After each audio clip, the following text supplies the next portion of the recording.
तो सलाम, नमस्कार, सत श्री अकाल। आज फिर से आप आ गए, उसके लिए तहे दिल से धन्यवाद। और आज की वीडियो में मैं कुछ नहीं बोलूँगा, ज़्यादा कुछ नहीं बताऊँगा, क्योंकि मुझे बताने की ज़रूरत ही नहीं है और यही अपने खिलाफ़ सबूत देंगे सारे। और सबसे पहले तो मैं बात करना चाहूँगा 30% के मामले की। जो वो 30% का मामला हुआ था, तो उस चैनल पे वो अचानक से जो वीडियो आ गई थी वो प्लानिंग के हिसाब से हुई थी, और वो प्लानिंग थी कुंज मोटर की। देखिए, मैं बता दूं कि जब आरसी बन के आ गई, दिवाकर के हाथ में पकड़ा दी गई, तो ये बोला गया कि 30% में अब तो होगा। तो वो तो होना ही था, वो तो दिवाकर भी मान गया कि हाँ 30% में तो मैं ले लूँगा, क्योंकि अब तो मेरे नाम हो गई ना ट्रांसफ़र। मैं तब तक ये बात को कह रहा था जब तक ट्रांसफ़र नहीं हुई थी, तब मैं पूरे पैसे मांग रहा था। और इसने ये बात मुझे बताई, तो मैं बोला हाँ बिल्कुल ठीक है, कोई बात नहीं, अगर तुमको सही लग रहा है करो यही चीज़। तो बोला कि अब कुंज मोटर के खिलाफ़ कोई वीडियो नहीं पड़ेगी, मत डालना, और मैटर मेरा सॉल्व हो रहा है। तो मैं बोला अच्छा, अगर ऐसा हो रहा है तुमको लगता है तो ठीक है, पर मुझे तो भरोसा नहीं है जब तक ट्रेलर नहीं मिलेगा उनको। और हुआ भी ऐसा ही, और मैंने छोड़ दिया उस टाइम पे। मैंने फिर दूसरी वीडियो बाबा लग्जरी की जो है कंटिन्यू की। अचानक से उन्होंने ये गेम खेल दिया वो वीडियो लाकर, और वीडियो में तमाम चीज़ें देखो, सबूत कुछ नहीं रखा उन्होंने, सिर्फ बात को घुमाया। उन्होंने जैसे उसने बोल दिया था कि चैट में दिखा दिया कि मेरा मन भर गया इस कार से, कार को वापस ले लो। ठीक है, तो मन भर गया मतलब क्योंकि कार इतने दिन से ख़राब पड़ी थी गैराज में। ठीक है, और आरसी भी वो ट्रांसफ़र कर नहीं रहे थे। तो तब उसने इस बात को बोला कि मन भर गया, अब कार को वापस ले लो। ये तो उसने खुलेआम भी बोला है कि कार में मेरी वापस ले लो। ठीक है, और मैंने आपको बताया कि उसमें जो फॉल्ट थे वो नॉर्मल मैकेनिक पकड़ ही नहीं सकता था। और साथ ही साथ एक और चीज़, हाँ मेरे को याद आई, गूगल रिव्यू, गूगल पे जो रिव्यूज़ मिले हैं, बताया गया रिव्यूज़ हमारे इतने अच्छे हैं, ये हैं। तो मैं आपको बता दूं, कुछ समय पहले ही मेरे एक फ्रेंड हैं, उनका शोरूम ओपन हुआ है, तो उन्होंने इनवाइट किया एज अ गेस्ट मुझे। और मैं अगले दिन जब वहाँ गया हूँ तो उन्होंने बताया कि ऐसे ऐसे शोरूम ओपन हो गया, पर अभी हमारे गूगल पे जो है ओल्ड शोरूम का मैप वगैरह दिखा रहा है, तो मुझे अपना नया शोरूम जो है उसको फीचर कराना है, वहाँ पे वहाँ का एड्रेस दिखाना है। तो मैंने बोला ठीक है, जो मेरा ऑनलाइन काम संभालते हैं वो दिल्ली में ही हैं, और मैं उनसे बात कर लेता हूँ। तो मैंने बात की उनसे, और उन्होंने बोला कि ठीक है मैं काम ये कर दूंगा, इतने इतने रुपए लूँगा मैं इसमें। तो मैंने इनको बताया जिनका शोरूम है कि ऐसी ऐसी बात है, तो उन्होंने बोला कि ठीक है सब हो जाएगा ना, गूगल रिव्यू भी हो जाएगा। मैं बोला गूगल रिव्यू? मैं बोला वो तो कस्टमर देते हैं ना, तो वो कैसे होगा? तो बोला नहीं नहीं, पूछो उससे, शायद गूगल रिव्यू वो करता होगा। तो फिर से मैंने कॉल लगाया जो दिल्ली में मेरी ऑनलाइन टीम है उसको, और उन्होंने बोला कि हम कर देंगे, पर हमें जो 2,000 रुपये हैं वो एक्स्ट्रा चाहिए, और बिल्कुल रिव्यूज़ वहाँ आ जाएंगे। तो मैं बोला ऐसा भी होता है क्या, फेक रिव्यूज़ भी? बोला हाँ बिल्कुल करते हैं लोग। तो आप समझ सकते हैं कि वो रिव्यूज़ रिव्यूज़ कुछ नहीं होते हैं, और उन पे ध्यान नहीं देना चाहिए। साथ ही साथ अब आ जाते हैं जिप ऑफ लाइफ पे, जिन्होंने वो वीडियो बनाई है और कहा है कि बंदे की गलती है जिसने चेक नहीं की कार को, 2-3 बार चेक करना चाहिए था। तो ठीक है बिल्कुल, और इसका सबूत जो है वो ये देंगे कुंज मोटर वाले ही। तो मैं दोनों वीडियो साथ में प्ले करके आपको दिखा देता हूँ। गाड़ी को अच्छे से ठोक बजा के बढ़िया तरीके से चेक करो, उसका पास्ट रिकॉर्ड चेक करो। डीलर्स की भी गलती है, थोड़ी यूट्यूबर की भी गलती है, और सबसे बड़ी गलती उस आदमी की है जो अपने पैसे इन्वेस्ट कर रहा है। क्यों नहीं जांच पड़ताल कर रहे भाई उस गाड़ी की? 1-2 दिन 3 दिन उस गाड़ी की अच्छे से जांच पड़ताल। दे दोगे गाड़ी के? नहीं, क्यों मतलब दोगे? दोगे भी नहीं। आप बोलोगे मुझे पेपर दिखाओ गाड़ी के टेस्ट ड्राइव कराओ, गाड़ी को चेक कराओ, गाड़ी हो क्यों, फिर आप मुझे पैसे दोगे? तो सर ऐसी उनको भी है, सब कुछ चेक करने के बाद भी पैसे देगा ना। है भी बिना आग बंद किए, एक बार पुनीत आया, एक बार उसकी मदर आई, एक बार खुद आया, 1 महीने में 4 बार चक्कर मारा गया, फिर जाए गाड़ी लेके गया हमसे। सब कुछ चेक करने के बाद गाड़ी ले गया ना। ओके। फिर तो यहाँ आपने सुना कि सब कुछ चेक करने के बाद गाड़ी ले गया, यानी कि उसको अच्छे से टेस्ट ड्राइव भी की गई थी, मैकेनिक भी साथ में गया था, और पेपर्स भी चेक हुए थे। यहाँ पे कुंज मोटर ने इसका सबूत दे दिया है।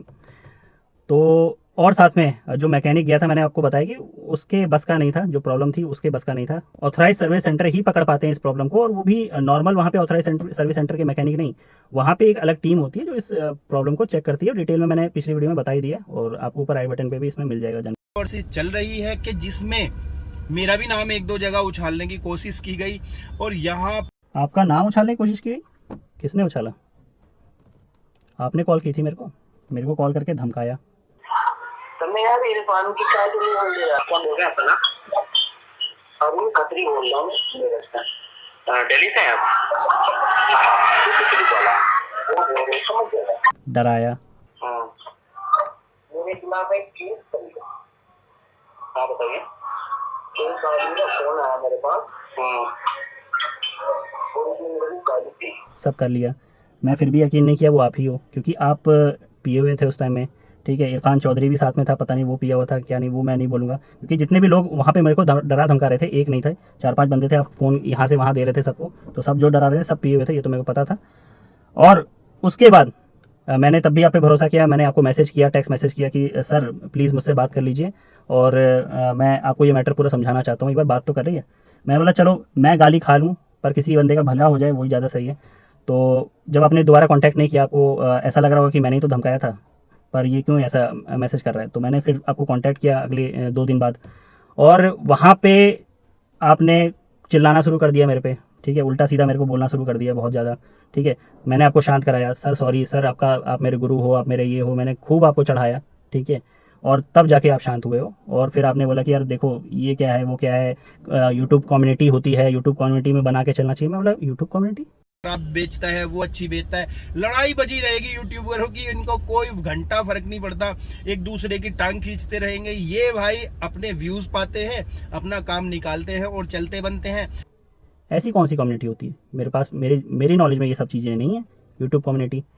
तो फलाना ठिकाना बात करने लग गए। उसके बाद मैंने बोला यार देखो जो गलत है वो गलत है, वो यूट्यूब कम्युनिटी और ये सब नहीं होता। और जो कम्युनिटी अलग बनाते हैं, जो आम लोगों से उठ के रहना चाहते हैं या अलग ग्रुप में रहना चाहते हैं, जो उठता है वो गिरने में उसको टाइम नहीं लगता है। तो मैं कभी अपने आप को यूट्यूबर नहीं कहता हूँ और ना मैं आम लोगों से अलग कहता हूँ, मैं भी आम आदमी ही हूँ, ठीक है। और ना मैं यूट्यूबर बनना चाहता था, वो मेरी मजबूरी थी, मैं यूट्यूब में आ गया, ठीक है। मेरे एक दोस्त हैं प्रशांत, दिल्ली में हैं, और वो मेरे साथ जॉब करते थे लखनऊ में, तो उन्हीं ने ये राय दी थी कि आप यूट्यूब पे आओ, यूट्यूब ज्वाइन करो, आपके पास काफ़ी अच्छा टैलेंट है, काफ़ी ये है। तो मैंने बोला कि अच्छा एक ज़रिया है, क्योंकि मैंने शुरू से सोच रखा था कि जब भी मैं कोई बिज़नेस स्टार्ट करूँगा या कुछ भी करूँगा तो घर वालों से 1 रुपया नहीं लूँगा, जो करूँगा खुद की कमाई पर करूँगा। और इसीलिए मैं जॉब भी करने लगा था कि चलो यहाँ से पैसे आएंगे, पर उतने में हो नहीं पाता है, बहुत मुश्किल होती है, क्योंकि आधा पैसा तो आप ऐसे डेली लाइफ में और जो भी ज़रूरत की चीज़ होती है उसमें खर्च कर देते हैं। तो मैंने इसलिए वजह से यूट्यूब स्टार्ट किया, और यूट्यूब भी मैं उतने सीरियस स्टार्टिंग में लिया। उसके बाद जब मुझे लगने लगा कि यार मेरी जो वीडियो है ड्राइविंग रिलेटेड वीडियो डाल रहा हूँ, तो उसमें लोग नीचे कमेंट करने लगे कि आपकी ये वीडियो की वजह से हमें बहुत मदद मिल रही है, ये मिल रही है। तो मैंने बोला यार यानी कि मैं मदद कर रहा हूँ लोगों की, मुझे तब एहसास हुआ। तब मैं ड्राइविंग रिलेटेड वीडियो लगातार डालने लगा, और स्टार्टिंग में मेरी वीडियो बहुत ज़्यादा चलती थी और मिलियन व्यूज़ तक आ रखे हैं आप अगर जाके देखेंगे। उसके बाद क्या हुआ कि मैंने यूट्यूब छोड़ दिया बिल्कुल, ठीक है, 6 महीने तक। और उसके बाद जब मैं आया तो काफ़ी लोग थे ही नहीं उस टाइम पे, जो मेरे सब्सक्राइबर थे वो जानते ही नहीं थे। और 1 साल बाद फिर धीरे धीरे वो लौटे और बोले कि आप 1 साल के बीच में कहाँ चले गए थे। तो मैंने बोला यार मैं आ गया था, पर आप फिर कांटेक्ट में अब जाके आ रहे हो। तो कुछ लोग वापस आ गए, और फिर धीरे धीरे करते रहे। 3 साल तक मैं घर से बाहर नहीं निकला था, घर के अंदर ही था, और बस घर और गाड़ी, घर में रहता था, वीडियो एडिट करता था, फिर आके गाड़ी में बैठ जाता था, ठीक है। और उसके बाद फिर मैंने यूट्यूब छोड़ दिया। मैंने पूरा अपने डिटेल जिप ऑफ लाइफ की जो वीडियो है सबसे पहली, जहाँ मैंने उनका बहुत तारीफ़ की है, वहाँ पे बताया इस बारे में कि क्या क्या कंडीशन हुई थी मेरे साथ। और मैं फिर इतना सीरियस नहीं लेने लगा, क्योंकि स्टार्टिंग की वीडियो जो चल गई थी उससे मैंने इतना कमा लिया था कि मैं अपना एक बिज़नेस सेटअप कर सकूं, और वो मैंने कर भी लिया। तो अब मेरे को इतना मतलब नहीं है यूट्यूब से, और मैं यूट्यूबर बनना ही नहीं चाहता था, बस मुझे अच्छा लगता था लोगों से इंटरेक्ट करना, उनकी हेल्प करना, उनके बारे में जानना।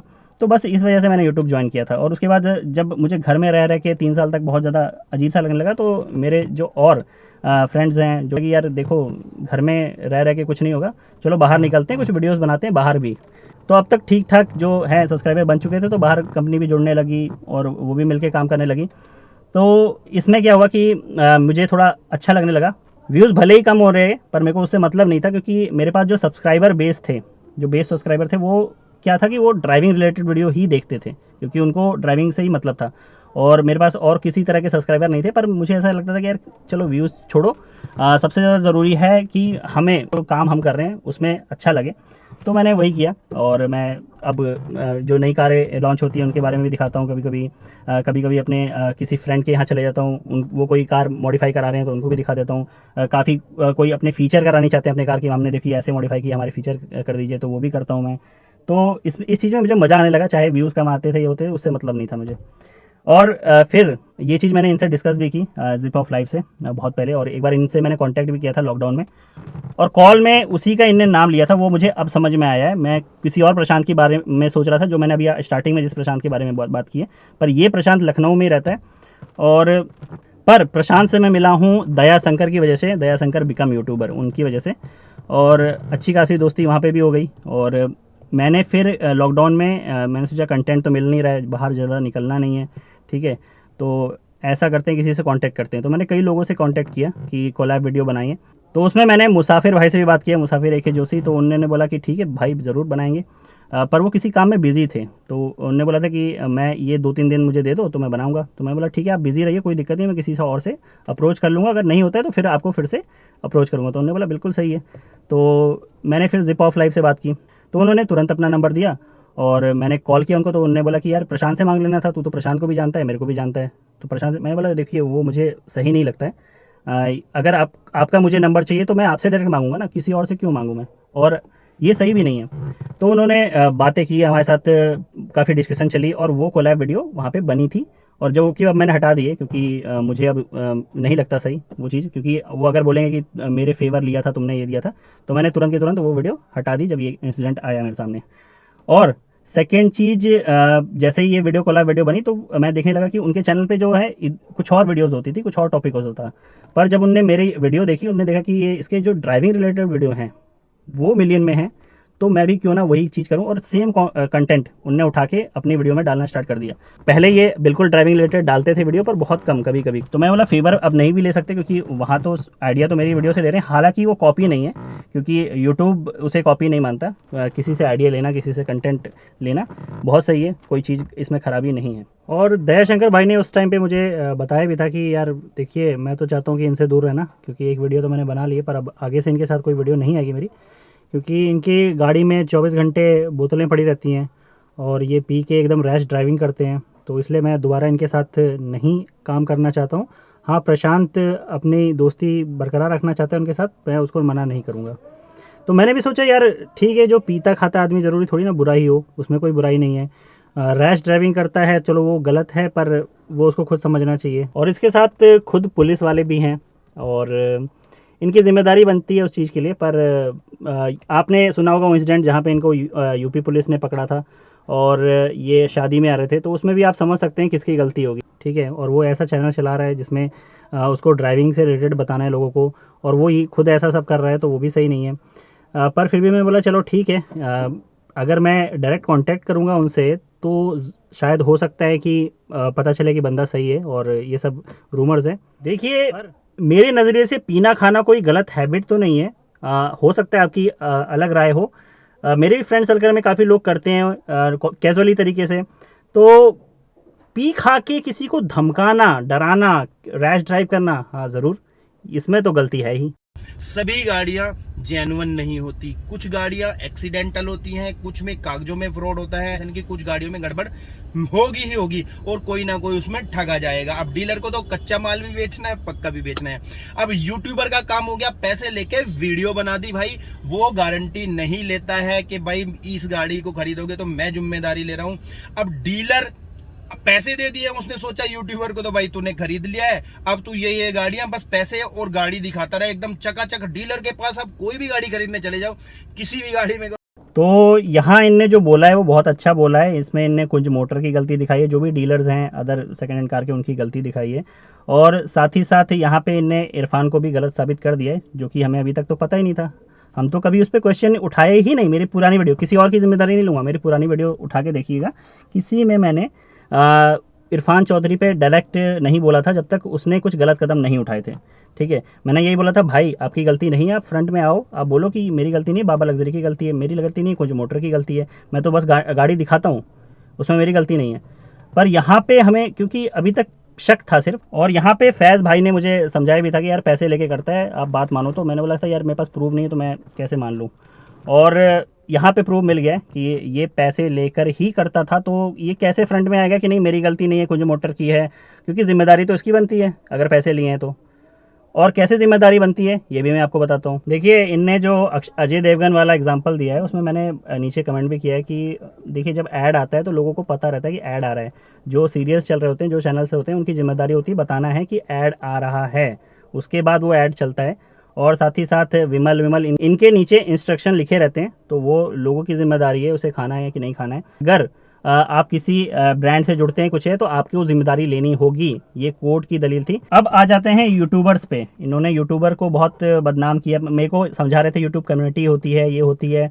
देखेंगे ना, कभी बाइक वालों पे लड़ रहे होंगे, कभी गाड़ी वालों पे लड़ रहे होंगे, उसने इतने का घोटाला कर दिया, उतने का, ओ भाई भर के व्यूज आते हैं उनके, भर के, उनको कंट्रोवर्सी मिल जाती है। उस जो आम आदमी जिसके पैसे डूबे हैं उससे किसी को कोई सरोकार नहीं रह जाता है। और आपको यूट्यूबर से नहीं लड़ना चाहिए, आपको ये नहीं लड़ना चाहिए, आप सीधा बोलते हैं ना इरफान से नहीं लड़ना चाहिए क्योंकि वो मेरा सगा है या कुछ भी है। और उस चीज़ को भी आपने प्रूव कर दिया, मैंने रिकॉर्डिंग में सुना है भी। आपने बोला है कि जैसे ही मैंने आपके मुंह से निकलवाना चाहता था, मैंने बोला इरफान मेरा क्या है, वो भी कोई नहीं, क्या है, मेरा भी कुछ नहीं है। आपका अगर कुछ नहीं है तो फिर आप कोई और फायदा कमा रहे होंगे उससे, इसीलिए आप उसके साथ फेवर में हैं। और साथ ही साथ अगर इरफान मेरा कुछ होता भी तो भी वो अगर गलत होता तो मैं साथ नहीं देता उसका, ठीक है। पर आप गलत होने के बाद भी उसका साथ दे रहे हैं, न जाने क्यों, मैं नहीं समझ पा रहा हूँ। एक यूट्यूबर भोपाल में बैठा है, वो वीडियो बना रहा है दिल्ली के कार डीलर की। भाई तू क्या मुंह से निकलता है, धार ले रहा है भाई। तो इनने छोटे यूट्यूबर तो कर ही दिया, और साथ ही साथ इन्होंने किस तरह के लैंग्वेज की इस्तेमाल की है। जब ऑन कैमरा ये ऐसा कर रहे हैं तो इनके यार सब्सक्राइबर क्या सीखते होंगे इनसे, मैं नहीं समझ पा रहा हूँ। और वो बेचारे किस जगह फंसे हुए हैं। और मैं एक ही बात जिप ऑफ लाइफ से कहना चाहूँगा, आप मुझ पे वहाँ पे पॉइंट आउट कर रहे हैं भोपाल, तो क्या दिल्ली और भोपाल और लखनऊ सब अलग है? और आप डायरेक्ट भी बोल सकते थे यार कि लखनऊ, आप मुझे पर्सनली जानते हैं, मेरा नाम लेके करते हैं, आप किस बात से डर रहे थे, ठीक है। तो यहाँ पे आपने एक तो इंडिया को बांटने की कोशिश की है, ठीक है, कि दिल्ली का बंदा परेशान है तो तेरे को क्या दिक्कत है भैया, दिल्ली दूसरे देश में या पाकिस्तान में मिलाना चाहते हो दिल्ली को भी, ठीक है। आपने पुलिस की तो जो बेइज्जती की है, पुलिस डिपार्टमेंट में होके पुलिस के खिलाफ आपने जो ये सब उल्टी सीधी बातें की हैं वीडियोस में, वो तो अभी लोग सुनेंगे। 2013 29 अगस्त इस डेट तक, 29 अगस्त 2013 तक मैं बिल्कुल अच्छे से ड्यूटी करता था, बहुत बढ़िया ड्यूटियां करता था, टाइम पे आना, टाइम पे जाना, एक दो बात मतलब कभी कुछ कहने सुनने वाली बात नहीं हुई। लेकिन 29 अगस्त 2013 को रात को हम जा रहे थे, हम 5 भाई थे एक फंक्शन से, मतलब मेरे फैमिली के ही 4 बंदे थे मेरी गाड़ी में। मोदी नगर चेक पोस्ट पे हमारे साथ यूपी पुलिस वालों से कुछ बहस हो गई आपस में किसी बात को लेके। तो यूपी पुलिस वालों ने हमारे खिलाफ इस बात से चिढ़के कि हाँ भाई ये दिल्ली पुलिस वाला है, ये पता नहीं क्यों हमें धौंस दिखा रहा है, वो सारी चीजें अलग हैं, हमारे खिलाफ दे दिया मुकदमा और हमें 15 दिन जेल रहना पड़ा।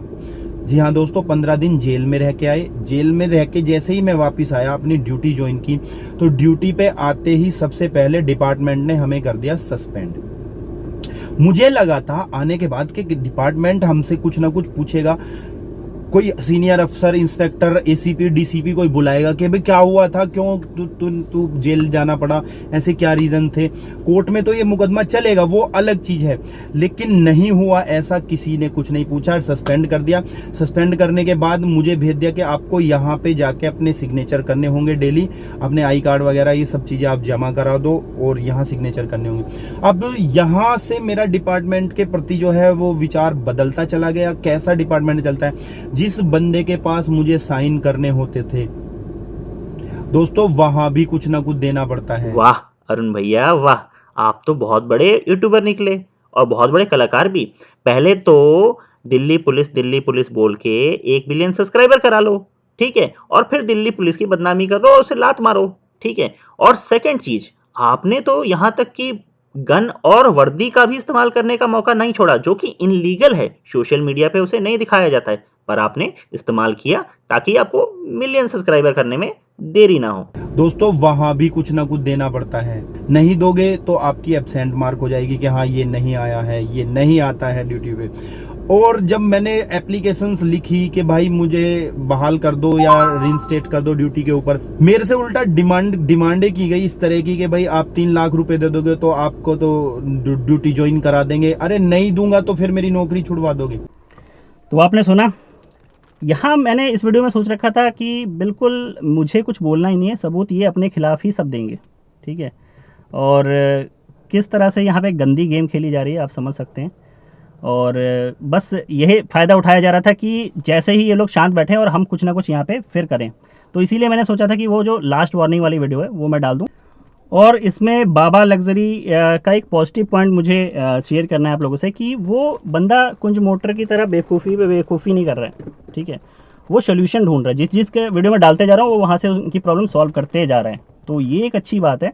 और देखते हैं कि जो BMW वाले से उसने वादा किया है वो निभाता है कि नहीं, क्योंकि उसने कहा है कि बिल्कुल आपकी कार में चेंज कर दूंगा, दूसरी कार दूंगा विद RC, कोई दिक्कत नहीं होगी, आप बस मेरे खिलाफ अब दोबारा एक्शन मत लीजिएगा, तो ये एक अच्छी बात है। और साथ ही साथ आपने देखा है कि जो यूपी पुलिस को इनने बदनाम किया अपनी वीडियो में, दिल्ली पुलिस तक को बदनाम कर दिया। भाई तुम्हारा साथ दिल्ली पुलिस क्यों देगी जब तुमको जानती है पहले से तुम वैसे हो, ठीक है, क्यों देगी? और आप उन पे इल्ज़ाम लगा रहे हैं कि यार ये तो पैसे खाते हैं, ये करते हैं, वो करते हैं।